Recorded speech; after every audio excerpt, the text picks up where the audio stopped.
Гэр сайд болон Чимбүрэн сайд энэ цогцлон сайд ер нь бол би дэмжиж байгаа юм. Гэхдээ илүү нөгөө ойлгомжтой байх үүднээс. Яг тэгэхээр нэг талтаа бол бүсчсэн хөгжлийн чинь бодлого дээр болохоор яг таны ярьж байгааг эсрэгээр бичсэн байгаа шүү. Яг эсрэгээр нь бичсэн байгаа. Салбарын сайд нь болохоор яг нөгөө талаас нь яриад. Тэгин чи айгуу тийм миний хувьд ойлгомжгүй зүйл болчиход байгаа байхгүй. Тэгэхээр энийг одоо нэг бол сая тэргүүн шадар сайд болохоор бүсчсэн хөгжлийн бодлого бол яг хэвээр энэгээр явна гэж байгаа. Тэнгүүт идеологийн хувьд шал өөр нөхцөл байдал үүсчихнэ гэж би ойлгоод байна. Одоо би эргэлзээж иж магадгүй, буруу ойлгосон байж магадгүй. Тэгэхээр энэ мэд ойлголтуудаа сайхан дэлгэрэнгүй өгөөд явбал зүг байна. Тэгээд нөгөө та 25 оны 2 сарын 3-4-ний өдрүүдэд утааны сонсголыг удирдсан.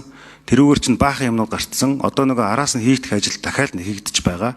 Тэн дээр ярьжсэн эрүүл мэндийн яамны байр суурь сайд нь өөрчлөгдсөн ч гэсэн цаашаа явах ёстой л гэсэн байр суурийг хэлье да. Тэгээд зарчмын хөдөлгөөнийг дэмжиж байна. За, тэргүүн шадар сайд Жин хоёр. Эрдэнэт чинь тантай санал нэг байгаа юм. Бид нөгөө Монгол улсын нийгмийн хөгжүүлэх үндсэн чиглэлээ 5 жилээр баталсан.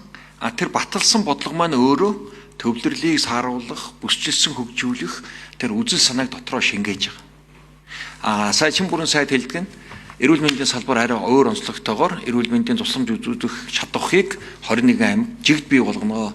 Энэ эдний яриад байгаа тэр чадвар бий болгох бодлого нь энэ 26-аас 30 он хөгжүүлэх үндсэн чиглэл дотор бодлогоор тусцсан байхгүй.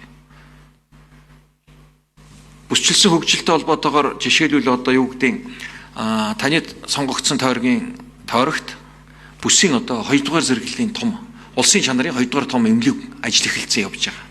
Энэ 27 хоногт ашиглалтанд орохоор. Энэ бичлэнгээс нэг талаас нь аваад ингээд шийдээд 27 буюу одоо нэгдсэн 1 2 3 4 дугаар эмнэлэг ад гэдэг шиг бол бүс